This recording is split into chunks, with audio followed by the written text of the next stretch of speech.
كم كل جزء دقيمة سلام كبلي فتو أبزي نايلومي كم زنريا زلنا نزابي دون دحري زي تسأليكما بحفشة كل جزء مالتي زي تسألكما حسابا مدبن شركة مبال أي ترسعو كبلي دالين أزي نريا زلنا علت 15 دي ولا علت كندي وابزي إثيوبيا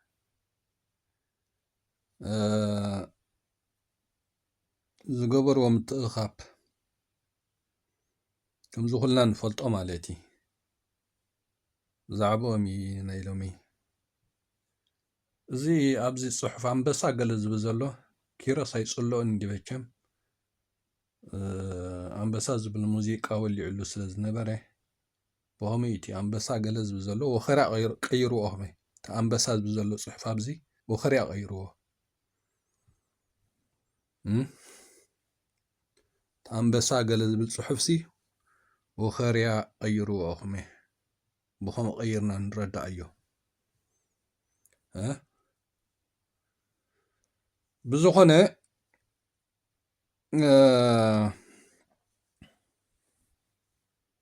تي تاع مسب كم زنريا زلنا نيرو أبزي بقى ولا سيتصدقان الله إلوما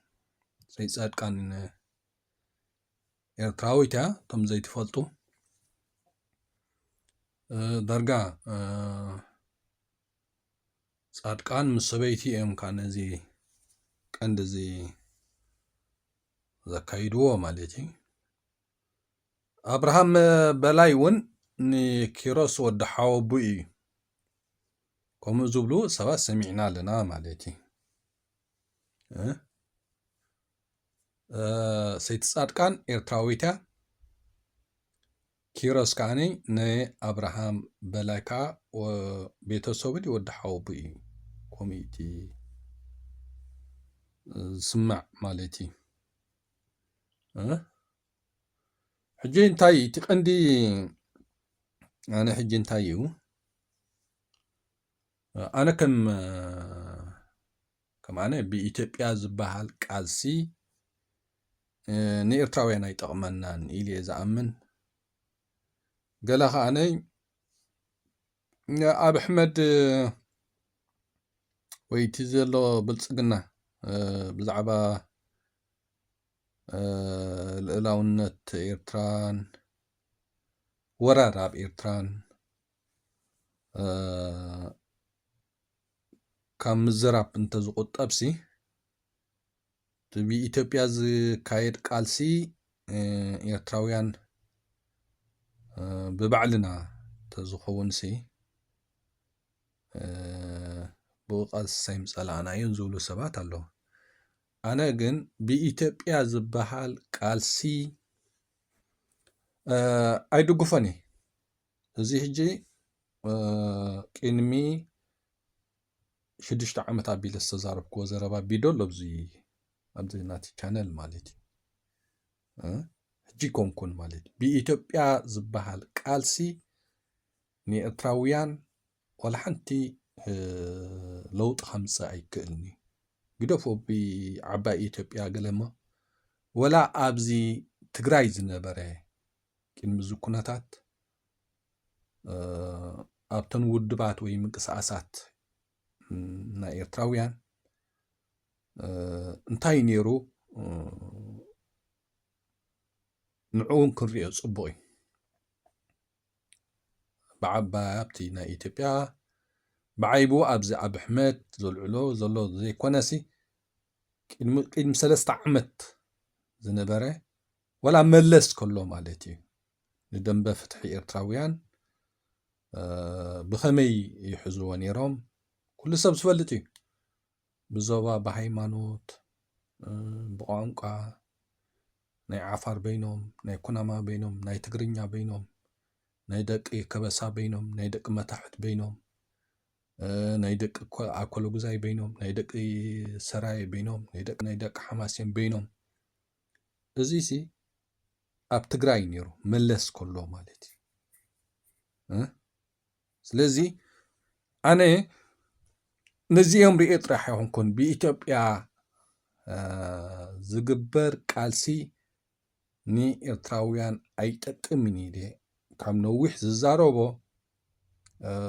ብብዙሕ ነገር ኣሎ ብዙሕ ነገር ማለት እዩ ምክንያቱ ካብ ነዊሕ ክሳብ ሕጂ እቶም ኢትዮጵያውያን ዝበሃሉ ኣብቲ ሕቶ ባሕሪ ክበሃል ከሎ ነቲ ሓሳብ ኩሎም ዝሰማምዑ እዮም ምናልባት ተጋሩ ኩሎም ክንብል ኣይንኽእል ንኸውን ኣብዚ ሕጂ ግዜ ብፍላይ ማለት እዩ ኣብዚ ሕጂ ግዜ ተጋሩ ኩሎም ክንብል ኣይንኽእልን እምበር እታ ባሕሪ ትብል ንኢትዮጵያውያን ኩሉ ግዜ ተሰማምዖም እያ ሕጂ ኸማን ኣብታ ሕቶ ባሕሪ ተፈላለዮም ዘይኮኑ ውሽጣዊ ጉዳያቶም ንኢትዮጵያውያን ፈላልይዎም ዘሎ ናይ ስልጣን ማለት እዩ ከምዚ በዓል ፋኖ ዘልዕልዎ ብወገን ተጋሩ ብወገን ኦሮሞ ተቃዋሚ ሓይሊ እውን ኣሎ ናይ ውሽጦም ስልጣን ዳኣዩ ስታይ ገይርዎም ዘሎ እምበር ኣብታ ባሕሪ ትብል ሰማምዒኦም እቲ ካልእ እውን ወላ መለስ ኣብ ስልጣን ከሎ ንደንበ ፍትሒ ኤርትራውያን ከመይ ኣቢሎም ገማሚዖም ሕዝዎ ነይሮም ኩሉ ሰብ ዝፈልጦ እዩ ስለምንታይ ገማምዕዎ ነይሮም ስለምንታይ ገማምዕዎ ነይሮም እንተኢልካ ከዓኒ በቃ ኣብ ኤርትራ ሕግን ሕጋውነትን ኣይድለን ነይሩ ካብ ነዊሕ ሕግን ሕጋውነትን ቅዋም ዲሞክራሲ ወዘተ ወዘተ ህዝቢ ኤርትራሲ ምዑሪ ምሕደራ ክህልዎ ኣይድለን ነይሩ ኣብታ ኢትዮጵያ መለስ ከሎ መራሕ ካይተረፈ ማለት እዩ መለስ እንታይ ድዩ ዝበለ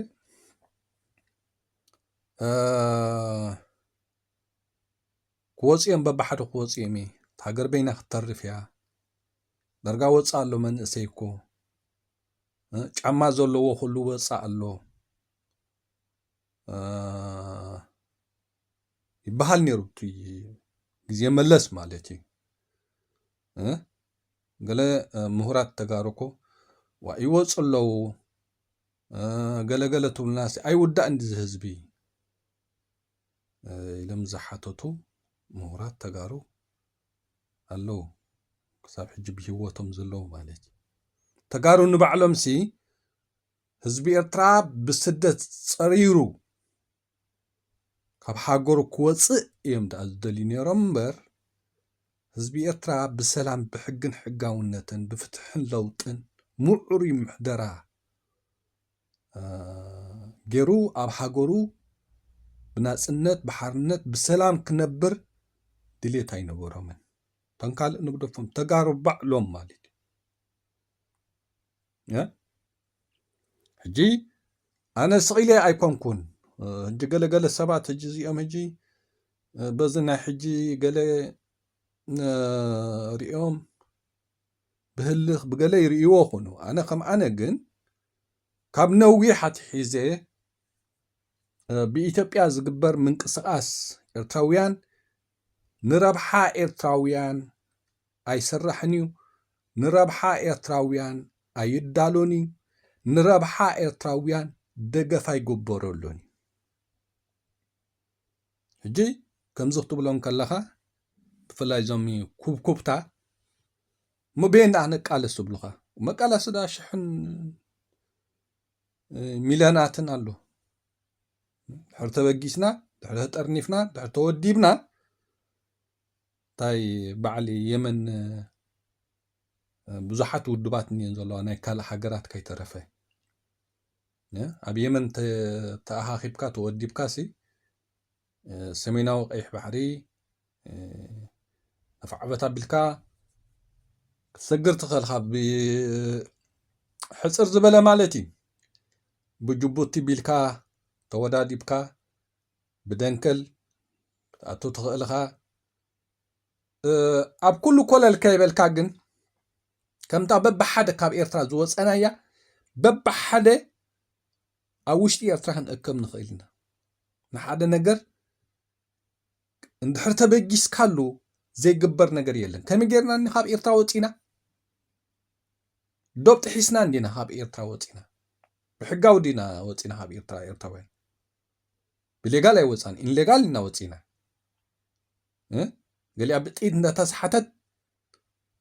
قال لي ها قال مالتي اندحر تبجيسنا كم تا ببحدني كاب إيرترا زوز أنا يا ببحدني إيرترا آتينا أكتماتات هاجرنان أب برخاتات هاجرنانسي توديبنا كنسرح نخقلينا أبو تراي كاي بس أحكا كمانسي بدق حيال ودابن نحري فتيركا ناي غوسغاسن حبريتان حيل جنزبن جيركا همان نتي أوش نزل هزبسي كتو دبو تخيلخا إزيام تحزلت جن زمريم زلنا تحزلتي بكا أب تقراي تحزيلهم سلطان انت خركبو زي تزاربو ينبرون تقارينا منتنا إلكا هند عبد بنيرو أب تقراي كده كاوني برجن حمدو زخفلنا ين تقارينا إلكا وانت زريبو هم إيرتراويان أبصر عيلن قلن زتقاتلكم سي نتقارو إلنا زخفلنا يو واقع إلو ما ينقى أبتقراي كيدن بعلو فوي مالتي حجي خاني أبي تبيان تنري مالنا أب حمد نيرترا غازا قابرأي واننت بحر خقوات أري أفلط هاجرا ونت إيرترا كسحبة إنا وزتنا بالهلو زبل كابل زجبر كجبر سخان تحل خان هلو سخان انت تفيقان تفيلن كان يبقى همزان ريم زلنا مالك نزو قداي زي هج الصرح له نزو قداي زيو حدا سيت صادقان يا سيت صادقان إيرتراويتيا إيرترا هاجر كوينا هتقصل أي تدلن بقى أبتحيتي إثيوبيا خطأتي تدل سيت صادقان مالتي بتحدقاني كيروس مس دكتور أبراهام بلاي دك حاوبوديم قالي إيمي زيميمتي مسرتاوي نتي نجر أكايدهم بعضي وفوي قالي يدفوا الحنتي زاروا أيفلتني بيني خيدا يفلتني بقى وفوي تعاقمو كم من قصاص نام من قصاص ندانا تري دنب فتحي كم زاز قبرا مالتي كم زاز قبرا خاب سمرت نبرهم مساي كبرهم مساي نبرجين حمدو خبرجين حمدو ناز قلابال كم زحدقا أتيها قلابال له جنبار نابل كحوسو زلو خاني وفوي زي عاقمو كينيو زي عاقمو زبهال يبلون مالتي أبز زكايد وزلقين زي بعل بركات قال ولا حنتي بقى ولا حنتي أب سئلنبر أبتوشت وشتي يلون مالتي أبتوشت وشت زلو كيروسن سيتصادقانن سيتصادقان سبعان صادقان حيزا كيروس كاني نود حوبو أبراهام بلاي زيمم حجابي إثيوبيا بؤم زي مراح حسابناتهم زي قبل أبتي إثيوبيا زؤسرون زفرارحون كالن زلو مالتي لذي حجتي كند نجر عن حجين نايزي أمرينا يمالنا والحنتي هيوتي يبلم بحجي هيوتي يبلمن تا إثيوبيا حساب زلان نجزيو انت تقار ديم دوع خبلوا انت فانو ديم دوع خبلوا انت تي ناي اورومو تقاوم حيلي سودي دوع خبلا انت تحقاقي زمنهم كلهم دس بلهم بجمع بتاع إثيوبيا سعيل حد يروح مسز النجار له جيك صاب شعو وزحزح قبل خلي يمزي يمهجي بدي حرق النابي يزله نابي ها أبداً بفتح إرتراوين داغماك كأطولو زخول مغنيات يلن مغنياتو أبزا إثيوبيا حسابنا نحزي تقبلكم كنسركم إنا كنسقوكم إنا كنصفعكم إنا نابل كخيد سنح فخرة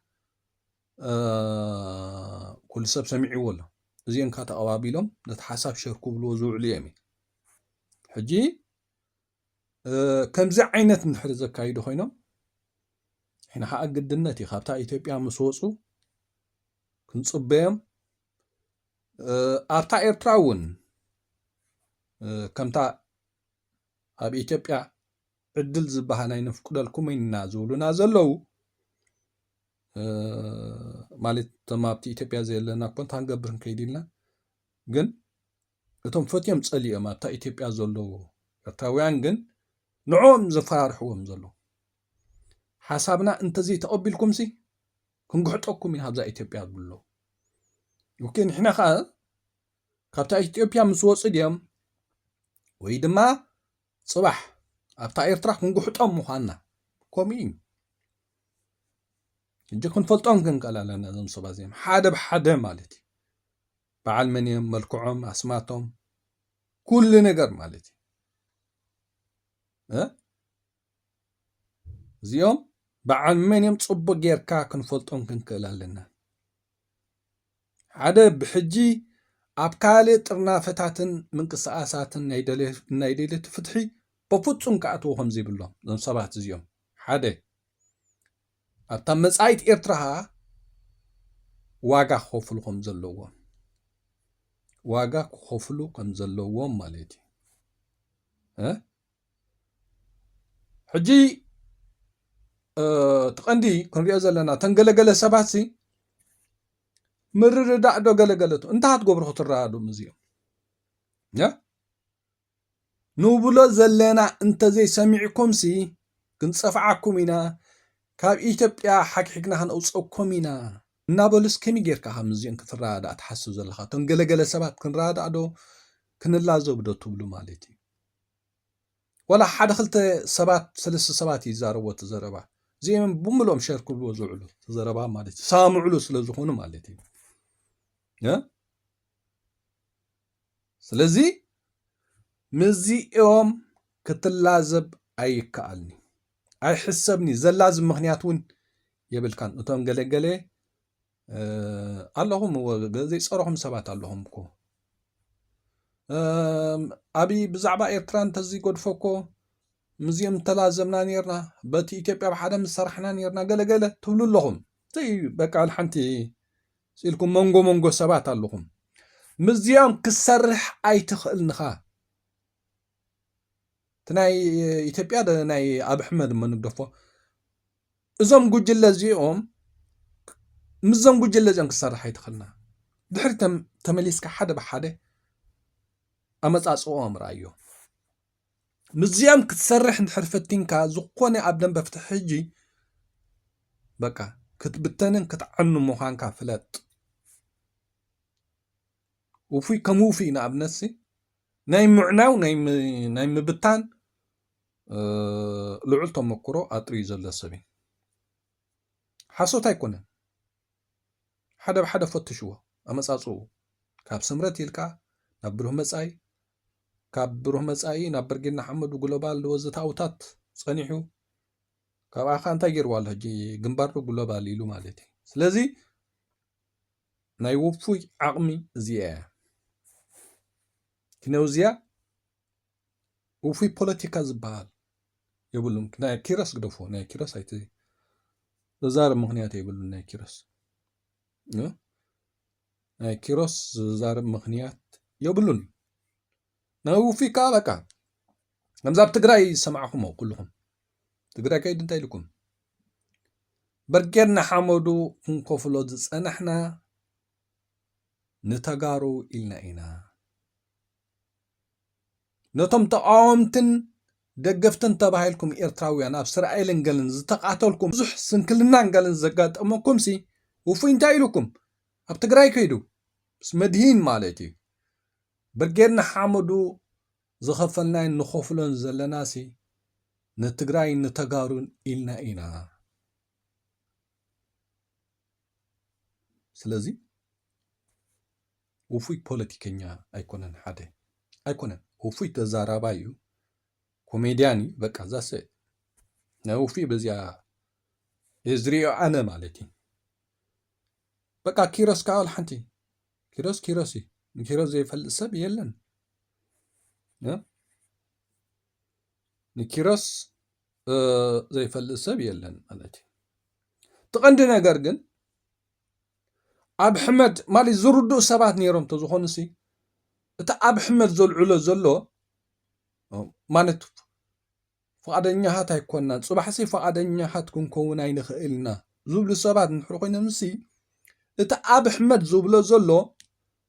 ندحر زي تقبلو مسي صباح نغو حدقام كونهم زخولو سي ኣይፈልጡን ማለት ኣይኮነን ግን ነቲ ሓሳብ ኣብ ኣሕመድ ስለ ዝተቐበልዎ እዮም ተንገለገለ ክርዳእኩም ዘለዎ ማለት እዩ ሕጂ እዚኦም ሰባት እዚኦም ንደንበ ፍትሒ ዝዕንውዎ ሽግር ኤርትራውያን ዘናውሑ ዘለዉ ሰባት እዮም ምክንያቱ ቀንዲ ነገር ኣብ ደንበ ፍትሒ ኤርትራውያን እኮ لزب سنة سرعات جيركا زعبا هزبن هاجرن انتاي نقبر خاتبل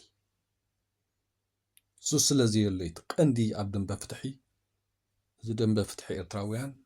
كم زرقي ودي أوزل له مالتي أنا بكا أنا نفس التان موقياي جنزب عدنا جيركا هنفنف نسي زلو تمبزحتي سي بزحني فتحن لوطن نقالسن اب هاغور تملس بسلام منبارن زبهك ኤርትራው بزحي اب زدن بفتح مالتي ግን እቶም ውልቃው ረብሓ ዘጎድሶም ሰባት ኣብ ቅድሚት ኮይኖም ንገለገለ ብዙሕ ሰባት ደናጊሮም ስለዘለዉ በቃ እዚኦም ሕጂ ዝኾነ ሰብ ሕጂ ከምዚ ኢልካ ዝዛረብ ከለኻ ህልኽ ፅልኢ ገለገለ ክመስለኩም ዝኽእል ሰባት ትህልውኹም እየ ግን እዚኣ መወዳእታ ክትርእይዋ ኣኹም እየ ፈሺላ ደው ክትብል እያ ፈሺላ ደው ክትብል እያ ማለት እዩ ምክንያቱ እቲ ፀገም ኣበጋግስኣ ኣጀማምርኣ ቀፂሎም ዘልዕልዎ ዘለዎ ፈኸራ ዋ ሓደ ስደተኛ ከማኻ ኤርትራውሲ ኣብ ኢትዮጵያ ክትነብር ኣይፍቅደልካኒ እንድሕልካሲ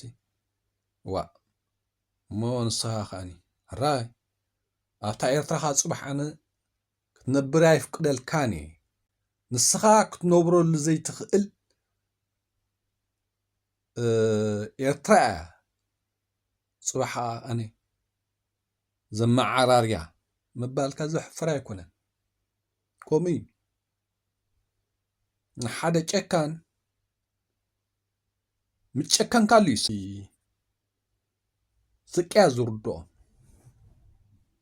ለዚ እቶም ምስኪንክን ትብሉ ሰባት ብዛዕባ እዚኦም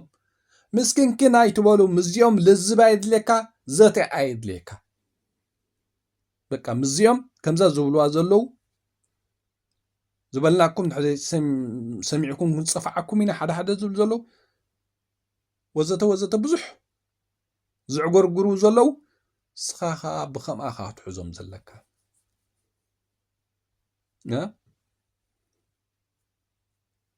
ቶማም መንጎ ዘለዉ ከዓኒ ከምዚ ተዝመዓራርዩ ከምዚ እንታይ ከም መዓራርዩ ይክእሉን እዮም እዚኦምስ ክመዓራርዩ ኣይክእሉን እዮም ድሕሪት ተመሊስካ ናይ 5-6 ዓመት ብዛዕባ እዞም ሰባት እዚኦም ምፍታሽ የድልየኩም ዝኾነ ሰብ ማለት እዚኦም ኣብዚኣ ከም ጠርነፍቶም ዝፍለጡ ሰባት ምስ ተፈለ ሓሳብ ኣበይ ክካትዑ ሓሳብ ብሓሳብ ዝኾነ ሲ ኣበይ ክካትዑ ርኢኹሞም ትፈልጡ ንኣብነት ውፉይሲ ኣብዚ ደንበ ፍትሒ ካብኡ ብሓሳብ ዝተፈለዩ ሰባት ክካትዕ ርኢኹሞ ትፈልጡ ዲኹም ኖ ኣይቀርብን ኢኹምታት ንሱ ኣለዉ ጽሒፎም ዝህብዎ ንሪኦ ኢና ኣብዚ ገለገለ ክዛረብ ከሎ እንዳንበበ ገለ ይዛረብ ገሊአን ናይ 2 ሰሙን 3 ሰሙን ሸምዲድወን ዝመጽእ ዘረባታት ኣለዋ በቃ ንዕአን ተፊእወን ይኸይድ ማለት እዩ እምበር እዚ ጉዳይ ህዝብን ሃገርን ስለ ዝኾነ ኤርትራውያን ክንላዘበሉ ኣይና እዩ ንህዝቢ ዝጠቅም ተኻቲዕና እቲ ሓሳብ ህዝቢ ክሰምዖ ክእል ኣለዎ ውፉይ ሓሳብካ ፍልያትካ ሒዝካ ቀረብ ኢልካ ውፉይ ክቐርበካ ይኽእል ኣይቀርብን ስለምንታይ ዕላምኡ ንሱ ስለ ዘይኮነ ዕላምኡ ምምዕርራይ ኣይኮነን ናይ ውፉይ ከመይ ቢልካ ካብ ምንቅስቓስ ናብ ምንቅስቓስ እንዳነጠርካ ኣብቲ ሓደ ከመይ ቢልካ ትብትን ኣብቲ ሓደ ቁርብ እንታይ ትኸስብ ስያ ናይ ውፉይ ተዓቕሙ ንስያ ታ ፖለቲካዊ ዓቕሙኻ በቃ ካልማልእ ገዲፍካ ዛብ ትግራይ ከይዱ በቃ ምፍሳስ ናይ ኤርትራውያን ኣብ ስራኤ ርኢኹሞም ክንደይ ኤርትራዊ ብተቃዋማይን ደገፋይን ዝተቃተለ ማለት እዩ ታይልዎ ሕጂ ኮይንዑ ንተጋሩ ኢልና ዝኸፈልናዮ እዩ ውፉይ ፖለቲከኛ ኣይኮነን እቶም ገለ ሰባት ፖለቲከኛ እዮም ትብሉ ብዙሕ እዩ ዘሎ ኣብነት ብዙሕ ክትዛርብ ትኽእል ብዛዕባ ውፉይ ከምኡ ዝዛረቦ ማለት እዩ ስለዚ ሓደ ውፉይ ፖለቲከኛ ኣይኮነን ውፉይ ኮሜድያን ውፉይ ፖለቲከኛ ድዩ ቀሲልኩም ክበርሃልኩም እዩ እዚ ከምዚ ዓይነት ዘካይድዎ ከይዱ መወዳእቱ እንታይ እዩ ቀሲሉ ክበርሃልኩም እዩ እቲ ብኢትዮጵያ ቃልስን ምንቅስቓስን ኤርትራውያን ቅድሚ ሕጂ ከመይ ነይሩ ብሕጂኻ ኣብ መለስ ከመይ ነይሩ ዝኾነ ሰብ ክግምግም ኣለዎ ኣብ እውን እንታይ ምዃኑ ዝኾነ ሰብ ክፈልጥ ክኽእል ኣለዎ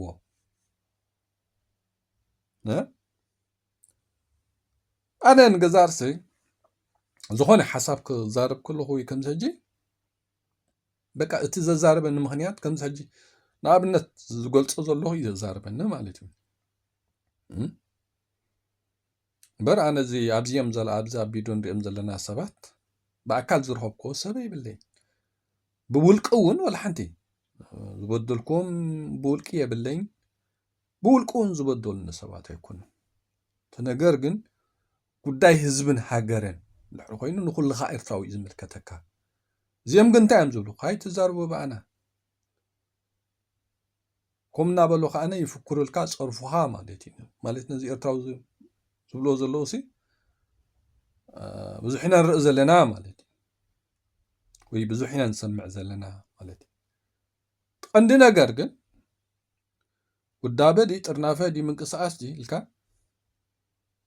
ጉዳይ ህዝብን ሃገርን ስለ ዝኾነ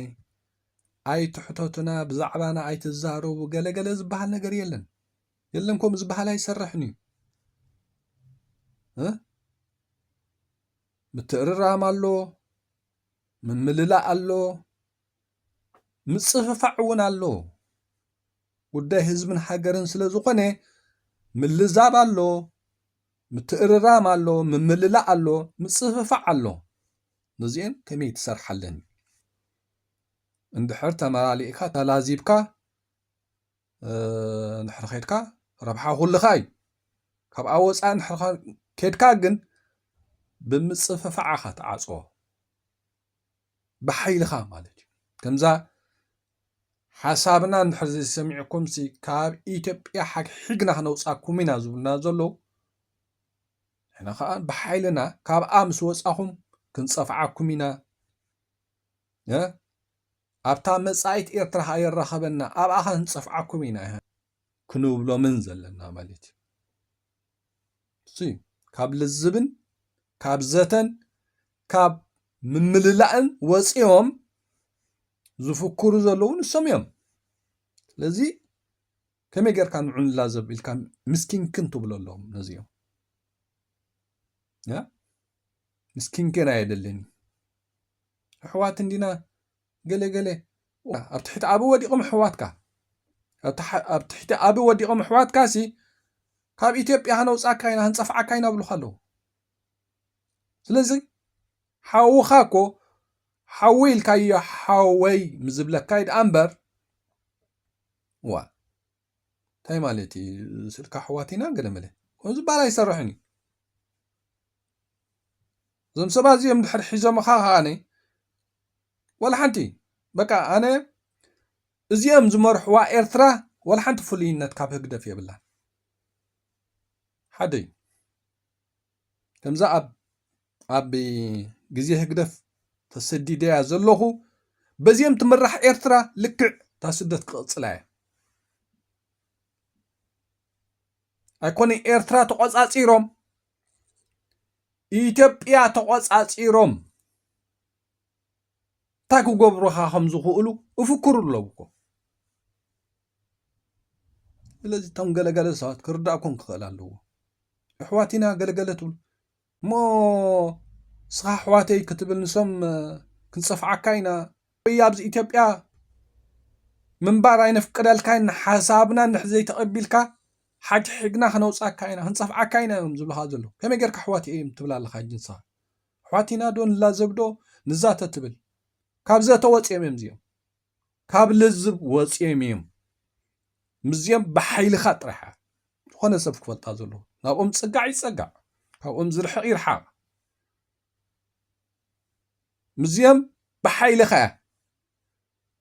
ብሓይልኻ ኣብታ መጻኢት ኤርትራዊ ስለዚ ወይ መንስኦም ተፀጋዕ ወይ ካብኦም ርሓቕ